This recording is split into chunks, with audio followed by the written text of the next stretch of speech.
Good morning and good afternoon. Welcome to another episode of Before Coffee. This is our Mucking Fun Day episode. I was about to say it the real way you're supposed to say it instead of the mixed up way. And it's the fourth week, or is it the final week of April? No way. It is. Time flies when you're having fun covering the news. Mm-hmm. And I hope you guys had a good weekend. A good 420 for anybody who celebrates that. And let's go ahead and check out our headlines today on Before Coffee. 4 Germans caught marking Hitler's birthday at his house. And Joe Biden wins again. The U.S. House passes Ukraine aid. First deportation flight to Rwanda will not leave until July, admits Sunak. And in News Breeze, 15 injured in an amusement park crash. And we have Trump trial news, and a hostage has died. Middle East pavilions at Venice Biennale challenge myths about women. Those stories and more, which is Earth Day and also National Jelly Bean Day. April 22nd, 2024 on Before Coffee.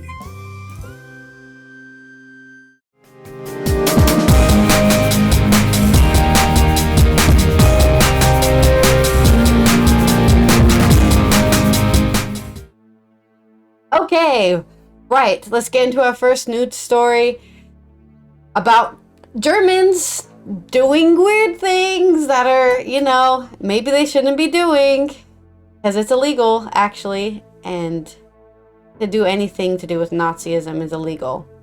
4 Germans, let me see if anybody wrote this article. This is coming out of Austria on The Guardian, just reported by Associated Press. 4 Germans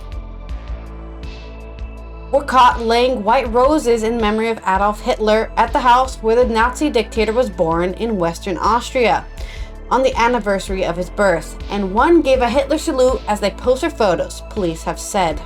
Hitler was born on the 20th of April, 1889 in Braunau am Inn. After lengthy reigning over the future of the house where he was born, work started last year on turning it into a police station, a project meant to make it unattractive as a pilgrimage site. On Monday, police in Upper Austria province said that 4 Germans, 2 sisters and their partners in their 20s and early 30s, went to the building on Saturday to lay white roses in its window recesses.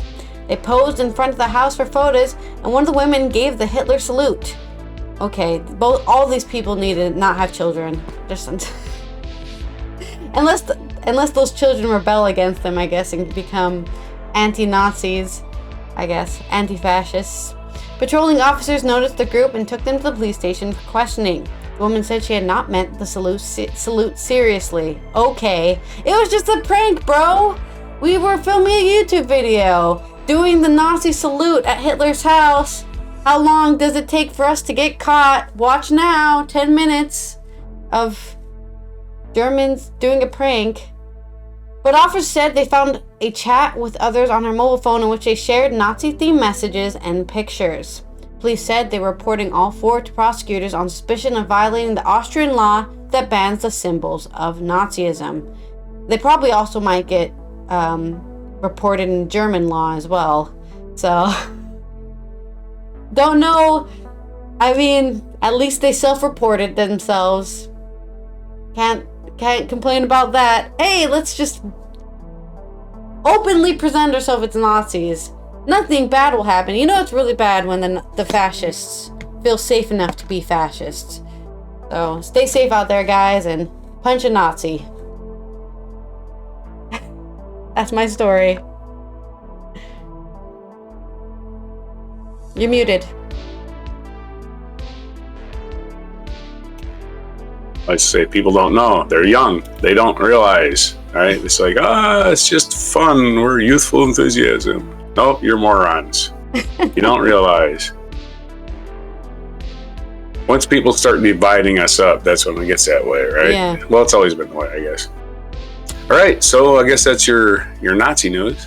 My Nazi news. Because I guess it's a word banned. Even you can't say it on TV in Germany, right? Yeah, you can. You can't do anything even remotely related to Nazism, because it can be taken as a PR, basically, for the Nazi movement. Yeah, extremism is always dangerous. Yeah. You know, life ain't that complicated. Everybody's looking for somebody to blame. That's what it is. Okay, in good news, in international news, Ukraine aid has been approved by the U.S. House. That's right, the most dysfunctional body in the world, the U.S. House, has somehow approved a U.S. aid package for Ukraine. The U.S. House, this is AP.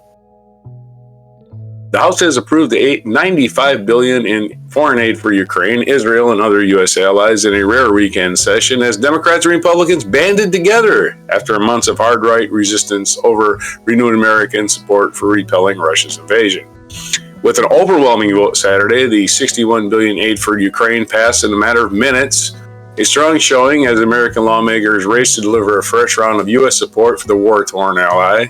Many Democrats cheered on the House floor and waved blue and yellow flags of Ukraine. Aid to Israel and other allies also won approval by healthy margin, as did a measure to clamp down on the popular platform TikTok. I guess TikTok's going bye-bye in the United States. With a unique coalition forming to push the separate bills forward, the whole package will go to the Senate, which could pass as soon as Tuesday. President Joe Biden has promised to sign it immediately. We did our work here, and I think history will judge it well, said weary Speaker Mike Johnson, Republican of Louisiana, who risked his own job to marshal the package to passage. Well, I'll give him credit. He did do that. And he's probably going to get voted out now because it only takes one vote to get him on the on the way out. Somebody could just, okay, we're going to hold the vote to remove the speaker again. That. What's that? They're giving aid to Israel, who doesn't need it, and then they're banning TikTok, and he said the words, "I think history will look well on this." I'm all for giving aid to Ukraine, but adding those two things onto a bill that have nothing to do with Ukraine and saying, yeah, history will be like, that was a smart decision. They're two different bills. There's two different bills. TikTok ban on our Ukraine aid package. Israel was a different bill, actually, and so was the TikTok one, actually. So I think they're just doing it to get it all done. But you're right. Okay. You know, they were doing it undercover. But again, Israel aid is a popular thing in the Senate, so it'll pass. Biden spoke separately with Johnson, Democratic leader Hakeem Jeffries, to thank them for putting our national security first by advancing legislation. The thing about TikTok is they support Trump, so screw them.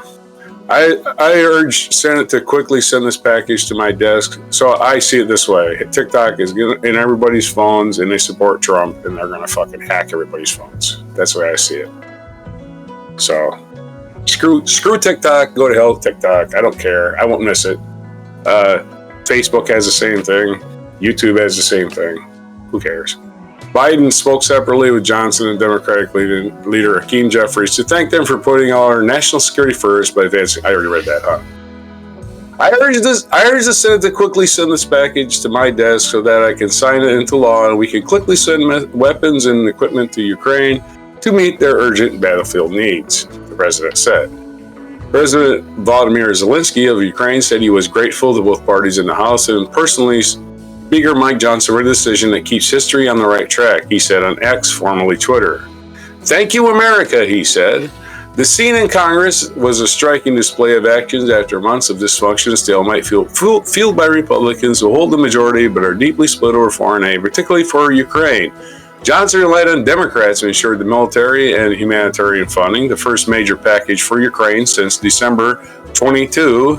Remember, December 22, the Democrats were in charge of the United States House. The Republicans didn't take charge until January because they won a bare majority in the election. Because, I don't know, gerrymandering.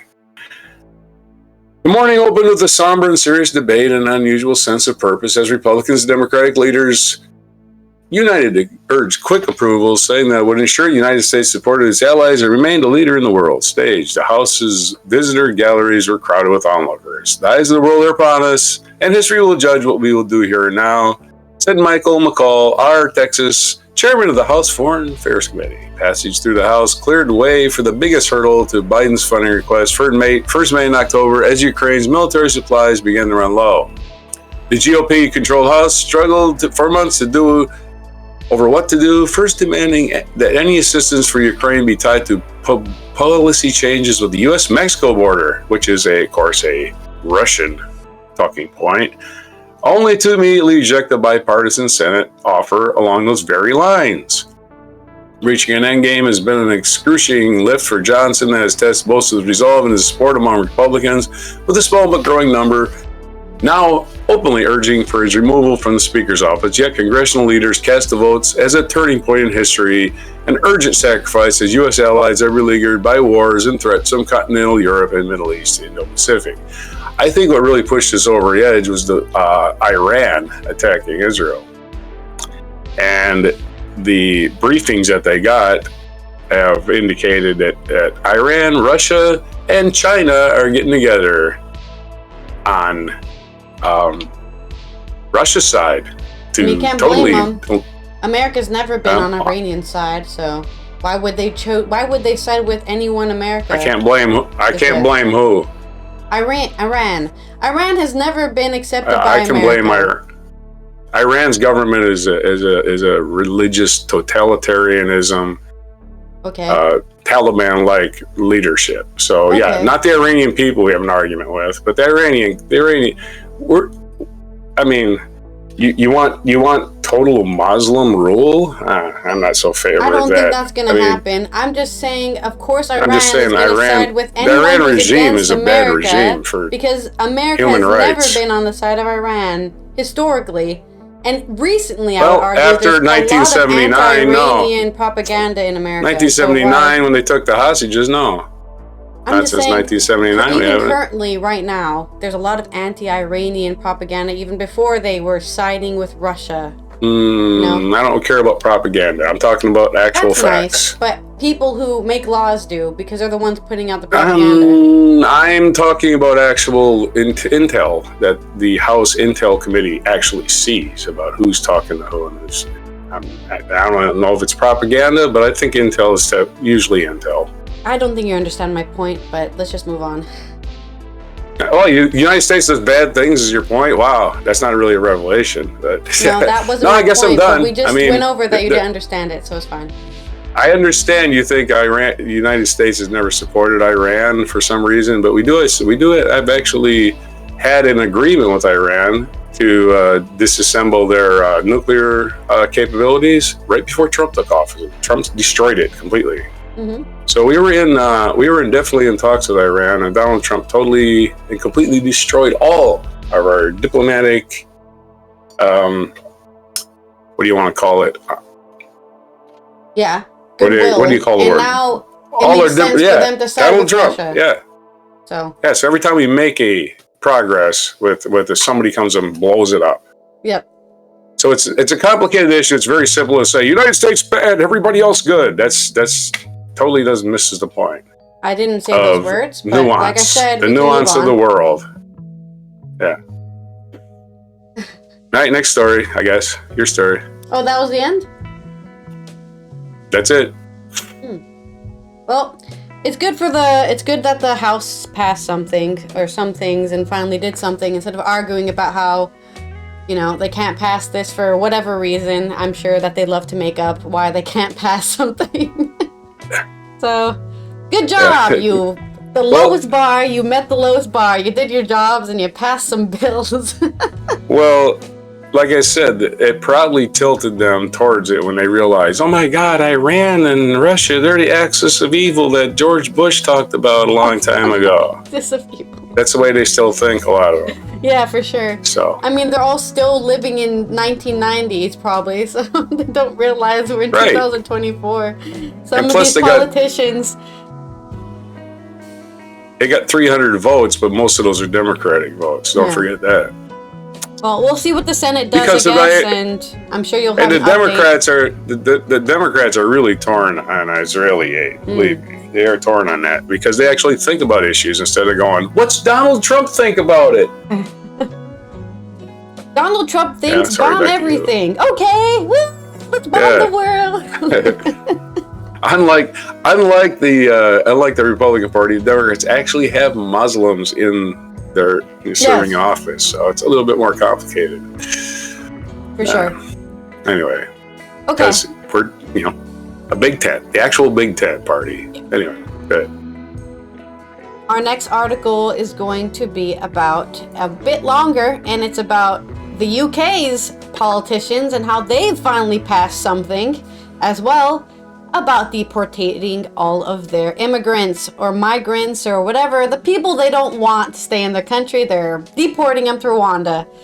And I think they're actually having this crucial parliamentary vote soon, and it's only being delayed by the Lords. So the House of the Lords is delaying the vote. This is from Eleni Kourou on The Guardian. The first deportation flight carrying asylum seekers to Rwanda will not take off until July. Rishi Sunak has admitted in a significant delay to his flagship illegal migration policy. The Prime Minister said that the first flight to Kigali would start taking off in 10 to 12 weeks, contradicting his long-standing pledge that they would start this spring. Yeah, the spring's over, dude. For me, May is summertime. I know it's technically spring for some people. For me, May is summer. So you're too late. I would like them to never send illegal immigrants anywhere, because people are not illegal, but if you've been watching the show for a long time, you know my stance on the UK and their migrant problem. In the press conference on Monday, which was today, April 22nd, Sunak said there would be a regular rhythm of deportations from July onward to deter asylum seekers. He blamed Labour and the House of Lords for the delay, arguing that they had used every trick in the book to hold up progress. If Labour peers had not spent weeks holding up the bill in the House of the Lords to try to block these flights altogether, we would have begun this process weeks ago, Sunak said. There's just something that's so angry about being... Well, I can't remember the phrase for it right now, but it's the idea that a minority basically caters to the majority as their little, puppet. To be like, come on, guys, like me. I'm just like you, right? Rishi Sunak is obviously a child of immigrants, right? Of Indian immigrants. And he's like, I hate immigrants. They suck and they're ruining the country. Excuse me, sir? Have you looked at your ancestral heritage by any chance? Who the fuck are you? Yeah, but his immigrant status is different. He's different because they were colonized. Yeah, India was colonized by England. British Commonwealth when I immigrated. He might have been born a British citizen just for that reason, because it was colonized. Think about it that way. Anyway.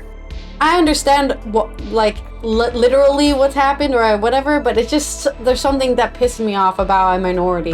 Being like, once you get a status. People, they're right. These damn brown people need to get out of the country.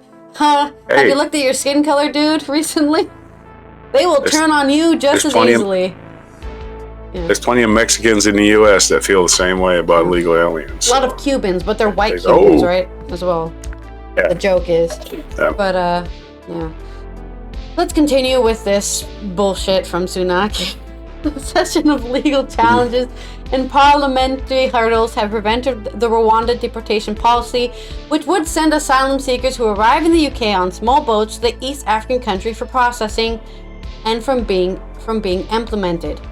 Yeah, it's just for processing. And they're going to be processed in Rwanda for at least 30 years, and then by that time they'll give up and just live in Rwanda. Weeks of parliamentary back and forth over the government's Rwanda bill designed to overcome legal objections to the policy are set to come to head tonight, April 22nd. The Prime Minister urged the Lords, who have pushed amendments that have delayed the passage of the bill, to respect the will of the Commons. Enough is enough. No more prevarication. No more delay. Parliament will sit there tonight and vote no matter how late it goes. No ifs, no buts, he said. Starting from the moment the bill passes, we will begin the process of removing those identified for the first flight. We have prepared for this moment, Sunak added. The Prime Minister said an airfield was on standby and that charter flights had been booked to take asylum seekers on the one-way trip to Rwanda. Have they actually looked at internal solutions to these immigration problems, or are they just straight up, we don't want them, make them leave instantly? Because I feel like, for example, I think Scotland only has 10% of the British population in it. Maybe just put them in Scotland. I'm just saying, right? Scotland's There's empty. No way. But Scotland's empty because they cleared people out of there. That's the only reason it's empty. We worked so it's hard to make all the Scottish people leave and go to Canada, and now you want us to put other immigrants there? Why can't I go back to Scotland? That's where I'm from. God, that's not right. I got thrown out of Scotland, and now they can just take what?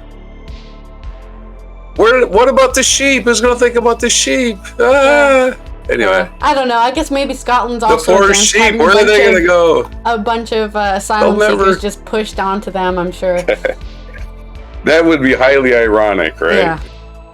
He added that there was an increased Ireland. How about Ireland? Yeah. Ireland's west coast is the west coast or the east coast? The problem with Ireland's Ireland east coast is nearly empty, split right? in half, right? So you'd have to ask actual Ireland and then Northern Ireland as well. Hey, can you take all these Irish people that want to come back? Why pick on Scotland, man? I don't know if you want to move back to the UK, man. I guess it's a little better. It's a little better than the US healthcare system. I'm sure. How did Rwanda agree to that? I have no idea. Maybe they'll say. The Prime Minister said an airfield was on standby. They probably just took a bunch of money. They probably just gave him a bunch of money. We'll give you £1 billion if you take all these refugees. We'll build you an airport to land all these refugees at. They already have an airfield on standby, and charter flights have been booked to take asylum seekers on a one-way trip to Rwanda.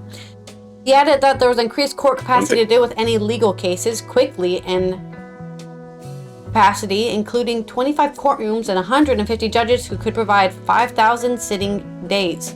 The government has also increased in detention spaces for migrants to 2,200 and tasked 500 officials with escorting migrants to Rwanda. Sunak insisted the plan would be a game changer and an indispensable deterrent so that we finally break the business model of the criminal gangs and save lives. He declined to give details on a number of people likely to leave on flights to Rwanda, but said there would be a regular rhythm of multiple flights a month through the summer and beyond. It's not just about that one flight, it's about putting a system in place, and that's what we've done. That will ensure the successful delivery of multiple flights a month through the summer and beyond until the boats have stopped, he said. He added that this is one of the most complex operational endeavors the Home Office has carried out, but we are ready. Plans are in place, and the flights will go, come what may. Prime Minister said that Rwanda government was still completely committed to the policy despite the delays to its implementation, and that in Kigali there were accommodation ready for asylum seekers and lawyers ready to provide legal assistance. They must really get in a lot of money off this. There have been reports that some of their homes in Kigali earmarked for migrants have been sold off. Rwanda cares about tackling this issue. They are passionate as we are about ending this global illegal migration crisis. I do wonder how Rwanda is actually affected by it, if they are affected by it at all. You're muted again. Sorry, I was coughing. I like how he has to say it's illegal. It's every illegal. time. Okay. It's illegal migration. Yeah, it's okay, we get it. You arrest them. You detain them. We understand your stance on people moving across borders. If they do it, it's illegal, okay? No one is allowed to leave the borders, especially if they're this color or darker. Why doesn't he call it tragic? That would be an actual adjective I could get behind instead of illegal. Tragic is the actual adjective you should be using. Yeah. No, lots of things are illegal. He's dog whistling. Illegal. It's illegal, guys. Yeah. They're it's illegal. Oh my God. Criminals. They're committing crimes. We need to get them out of the country. Meanwhile, rich people cheating their taxes and never pay taxes. That's illegal. Nobody gives a shit. But they're not treated as criminals. They're not given a lower status on the freaking hierarchy of social status. No, it's true. That's exactly why all Mexicans or people from even more south than Mexico are called illegal immigrants.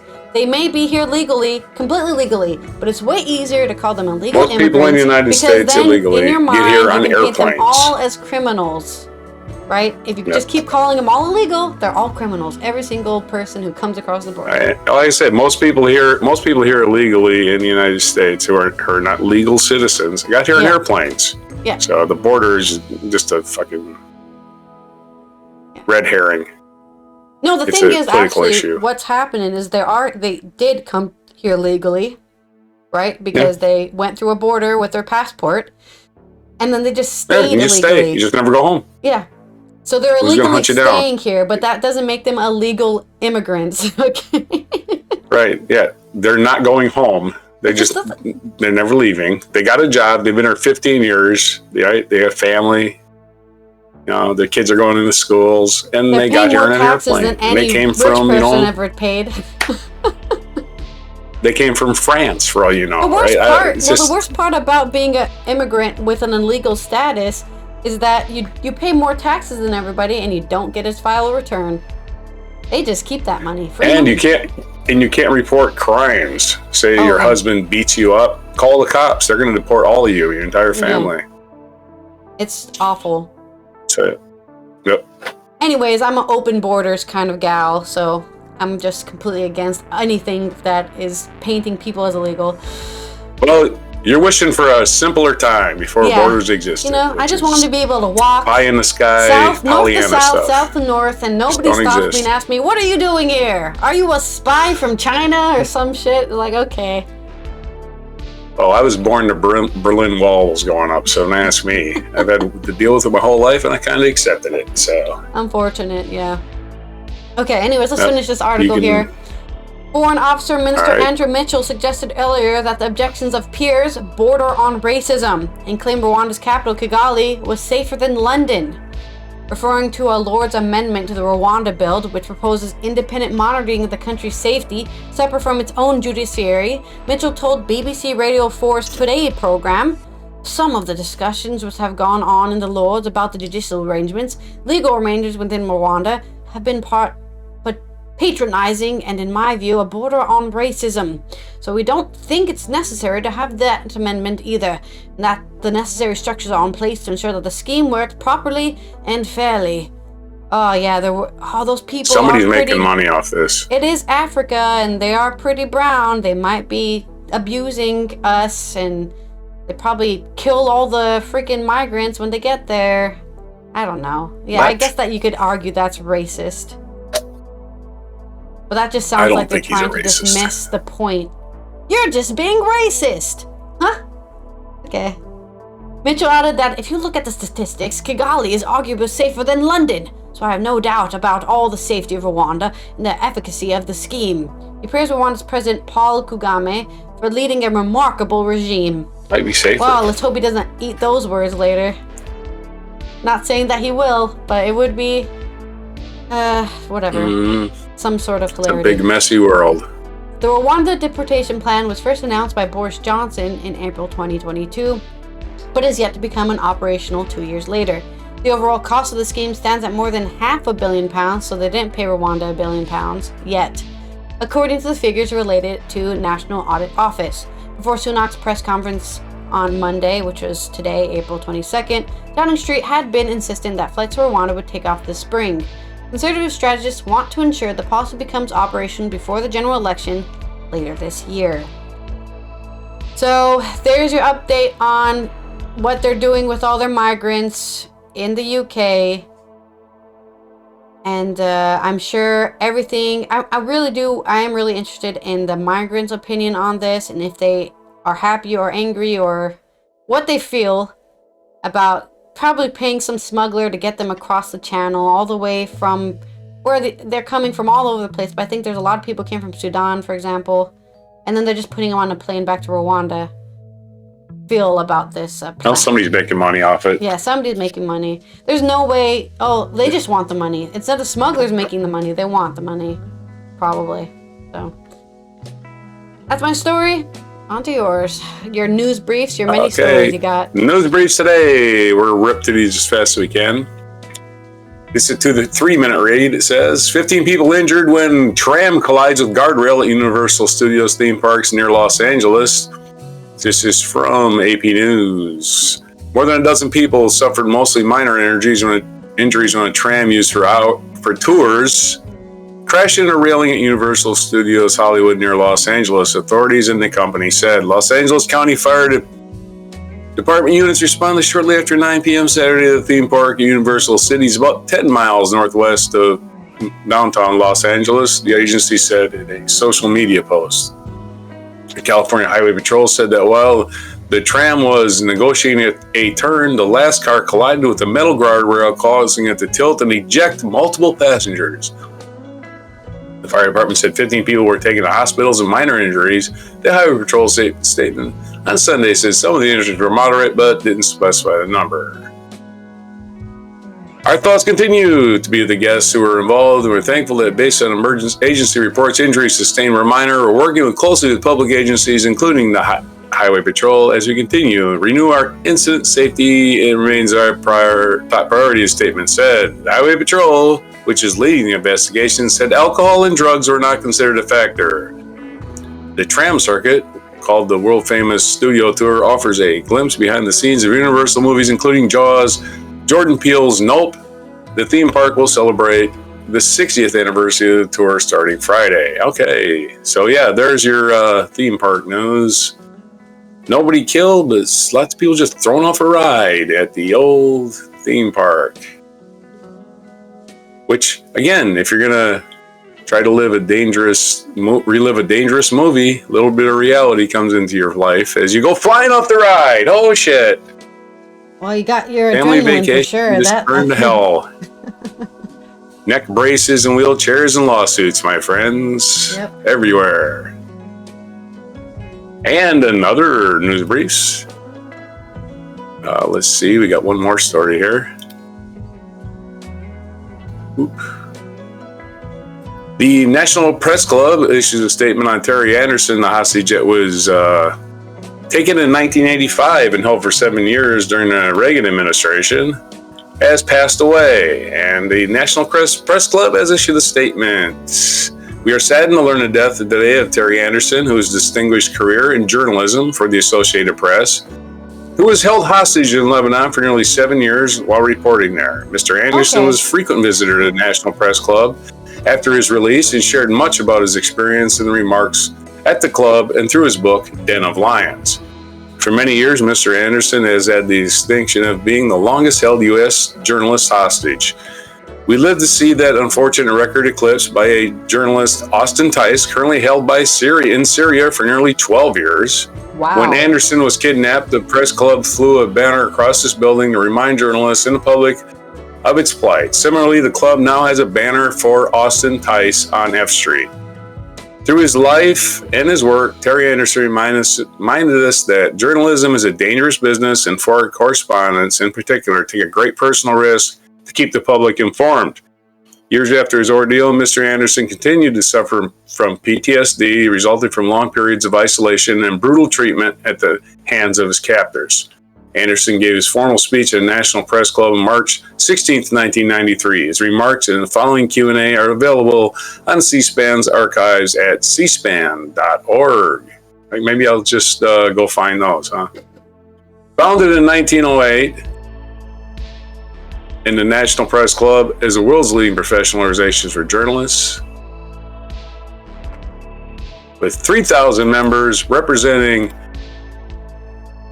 nearly every major news organization. The club is the leading voice for press freedom in the country and worldwide. The National Press Club Journalism Institute promotes a more engaged global citizenry through a free and independent press. So rest in peace, Terry Anderson, who was, until recently, our longest held foreign hostage. And he was just a reporter doing his job. And of course, totalitarian governments don't like reporters.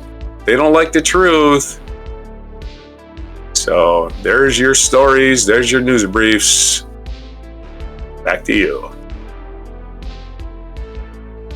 Wow, amazing. Well, I think it's it is pretty amazing to get taken hostage and end up dying, at a ripe old age instead of, dying in a hostage suffered situation. a long time.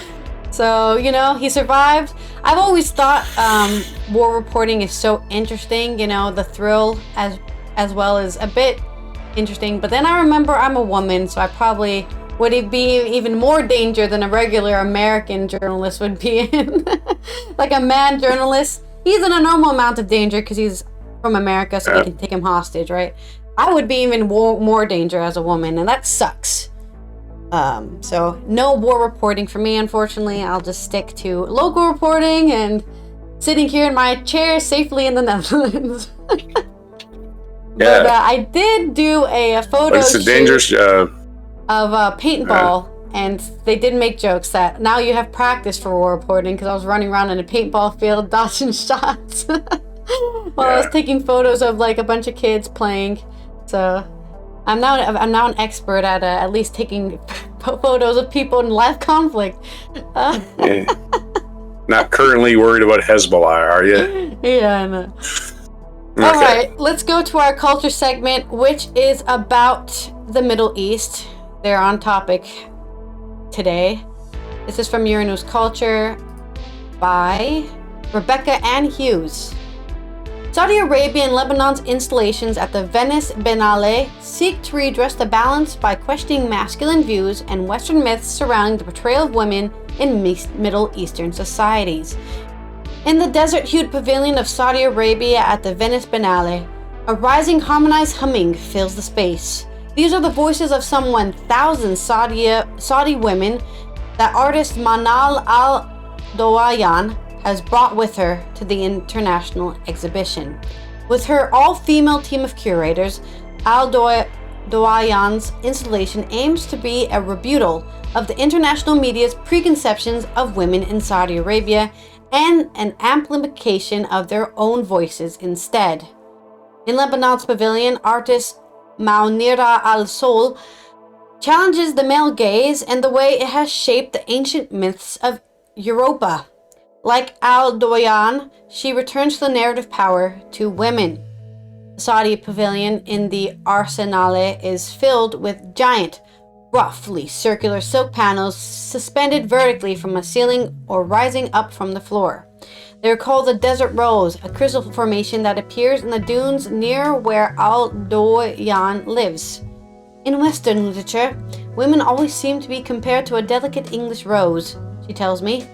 But the women I know are not like that at all. Yeah, I mean, the biggest joke is there's people out there who really want a submissive Asian wife, but they don't know anything about Asian women because none of them are submissive, and they will hit you with their freaking sandal or whatever they have in their hand, their spoon, whatever. And that's the same with most women, I think. This idea that women are just submissive and say yes, yes, yes sir over and over again is a taught thing, not a normal, actual human thing, okay? You have to groom somebody to act that way because it's not natural at all for women to act that way. We're just people, just like men are. Forming under duress by intense rainfall following the extreme heat, the desert road represents the strength and power of Saudi women for Al-Doyan. Grouped into arrangements, the beige silk panels near the front and back entrances are heavily inked with newspaper text. The writing overlaps, but some emboldened phrases remain legible: repressed, an enigma, the Dark Ages. The European press is obsessed that they can't see us under the veil, explains Al-Doyan. So they decided to choose a narrative for the Arab world. Most of the other typed phrases are obscured. For Al-Doyan, this represents the cacophony of media that constantly surrounds the Saudi women, that she has been disempowered. The crystal formations in the center of the room are instead decorated with decipherable lines of poetry and distinct drawings. There are images of raised fists and a scale with a man and woman balanced equally, and dozens of uplifting phrases in English and Arabic. These were produced during 3 separate workshops in Saudi Arabia with over 1,000 women participants of all ages. They were invited to read the media articles about Saudi women and react. I feel so proud and grateful for their support, Al-Doyan says.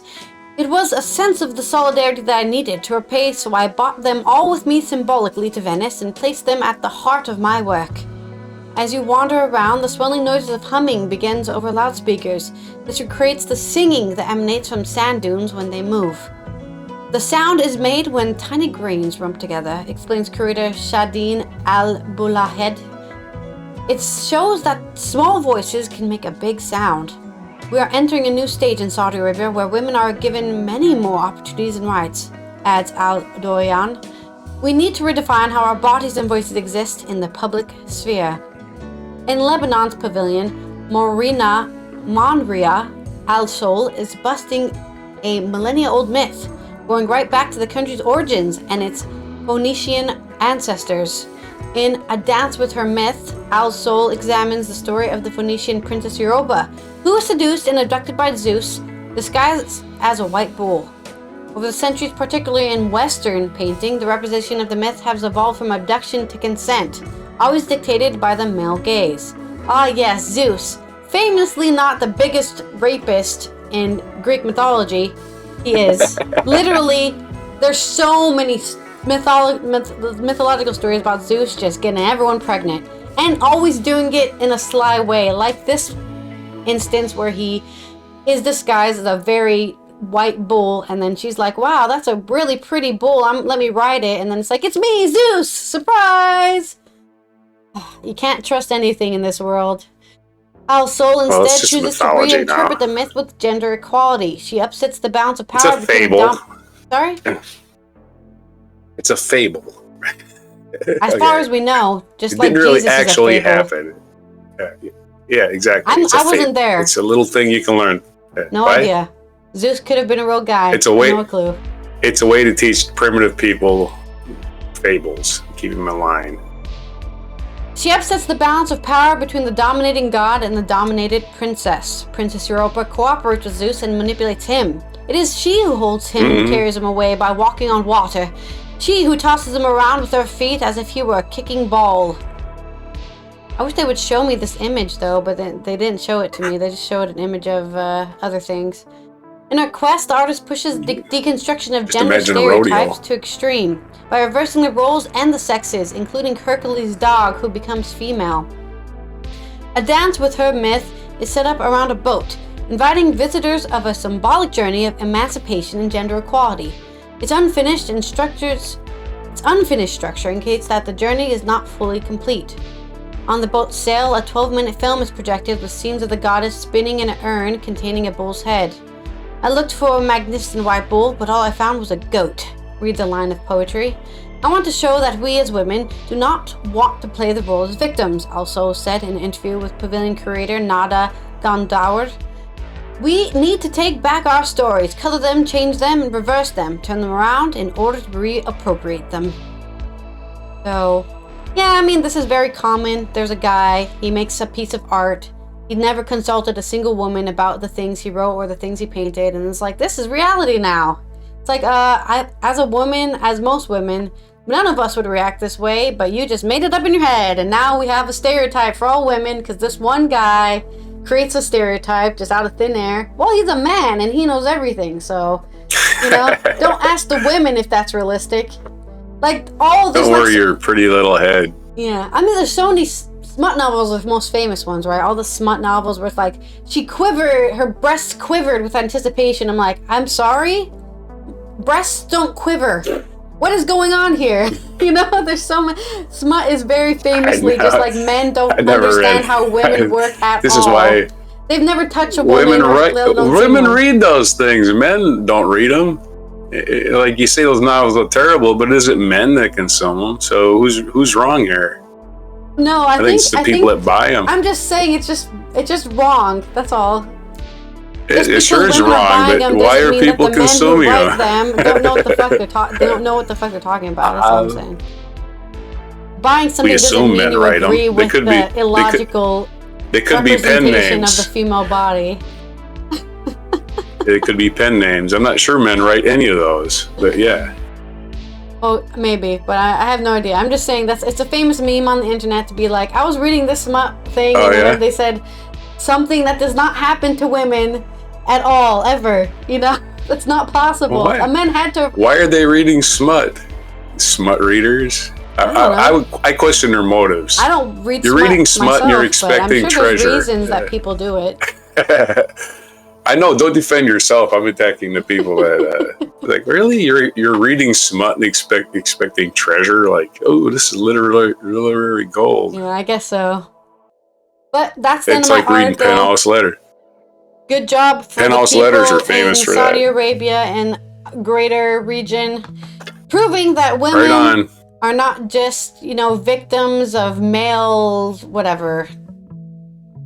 Male whatever. Okay, we'll get on to this day in history, I guess. Yeah. All right, this day in history in the year 1073, Gregory the Seventh was elected by acclamation to succeed Alexander II as Pope. Excuse me.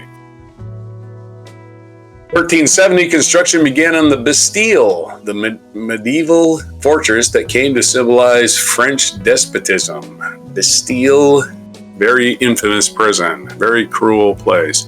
1500, Portuguese explorer Pedro Álvares Cabral, while on a voyage tracing Vasco da Gama's 1479 to 99 water route to India, sighted the mainland of South America near the present-day Porto Seguro, Brazil. Okay, he saw some land.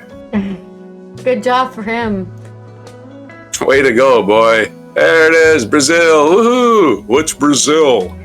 Oh, I don't know. I just decided to name it. In 1724, German philosopher Immanuel Kant, or Kant, was born in Kant. It's Kant, right? Yeah. Was born in Königsberg, Prussia, which is now called Kaliningrad, Russia. Really? The part of Prussia that's now part of Prussia was Russia. They just took the P off the end.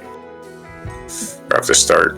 In 1864, U.S. Congress passed the Coinage Act in 1864, which led to the "In God We Trust" being printed on the coins. The phrase was eventually added to all the countries' currency because we want to pretend that God gives a shit about countries. 1870, Vladimir Ilyich Lenin, who founded we know what Lenin is, was born. It's Lenin's birthday. Happy birthday, Lenin! 1889 at noon. Now we do tend to associate Lenin with Stalin, but let's not jump to the conclusion that Lenin would have been as bad as Stalin. He might not have been.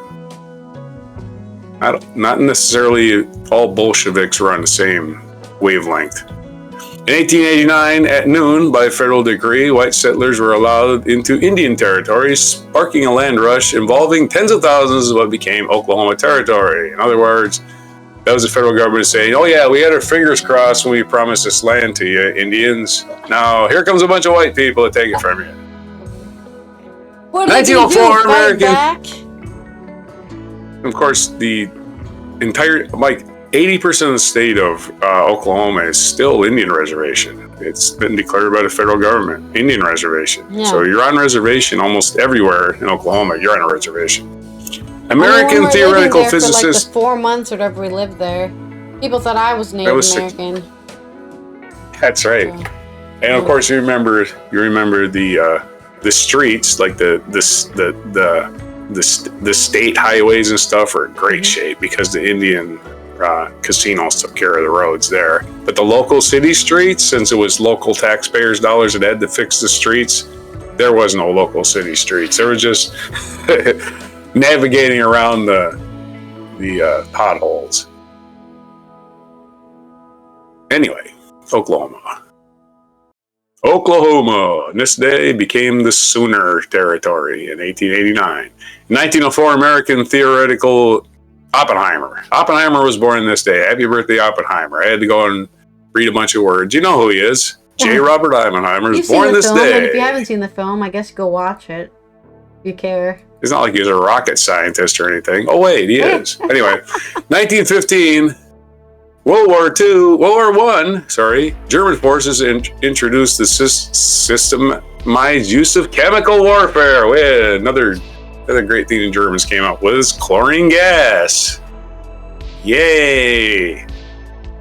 1937, American actor Jack Nicholson was born. So happy birthday to Jack Nicholson. I could have done a Jack Nicholson. So we have the birthday of the following people today: Lenin, Oppenheimer, and Jack Nicholson. In 1983,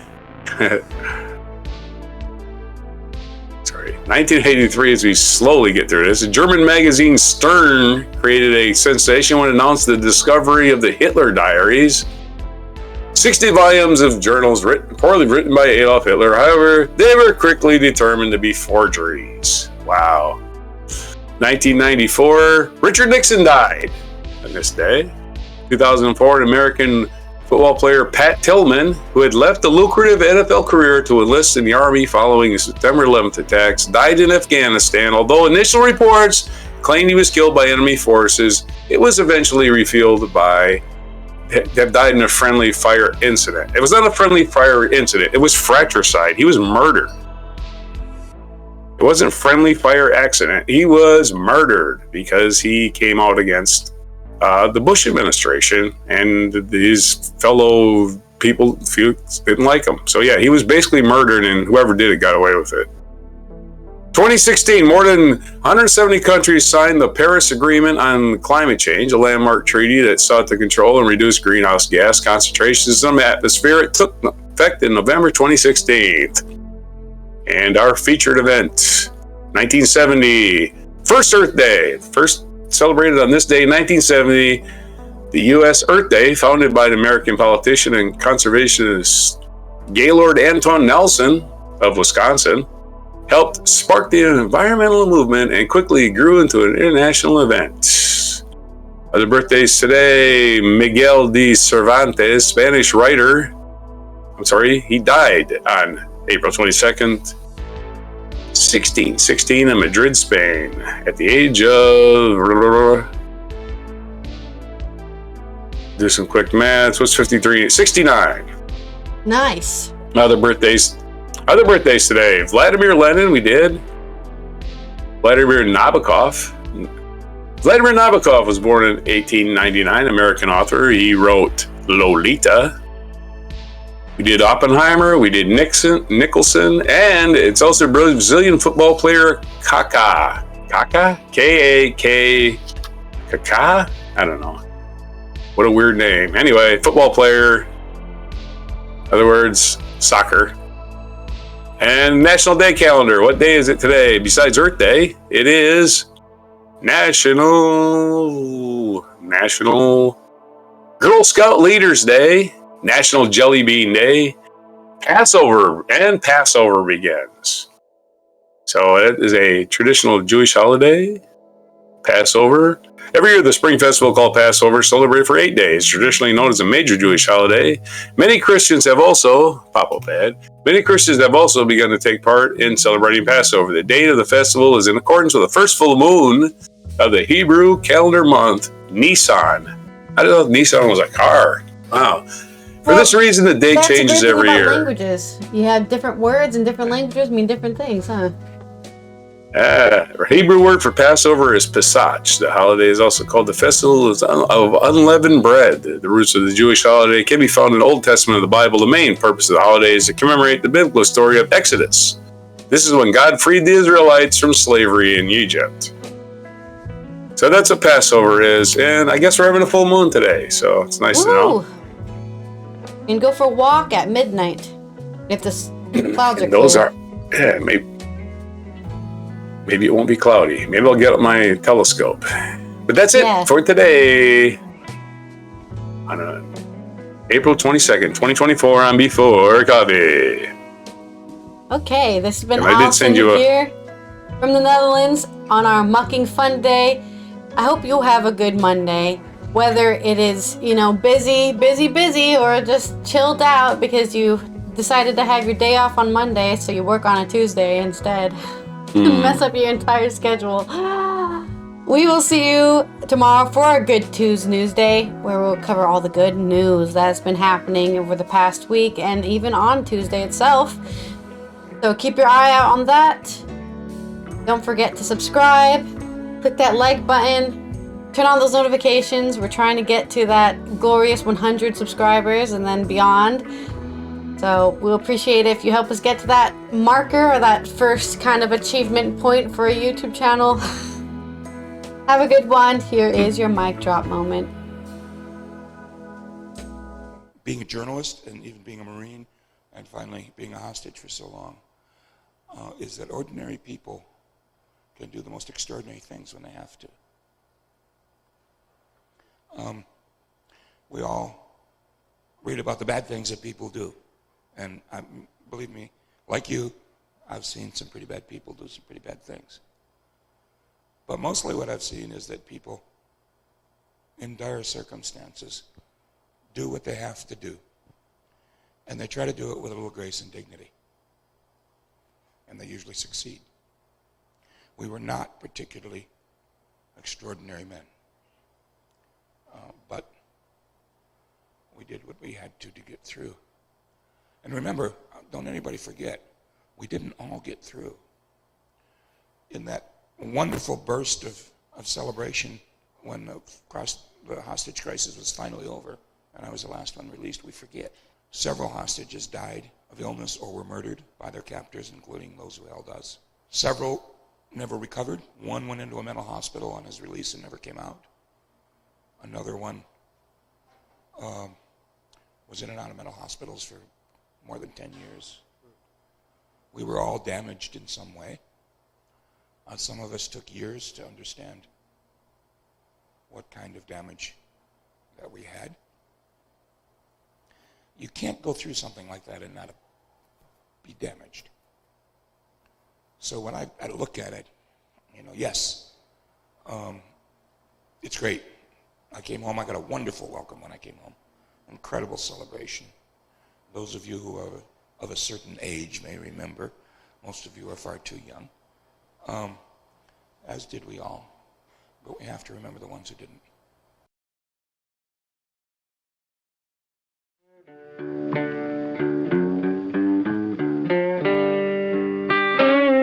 Be sure to hit the like, subscribe, and notify buttons, and follow our other channels, Toxic Alley, History of Gravy, and Scratchy Old Records.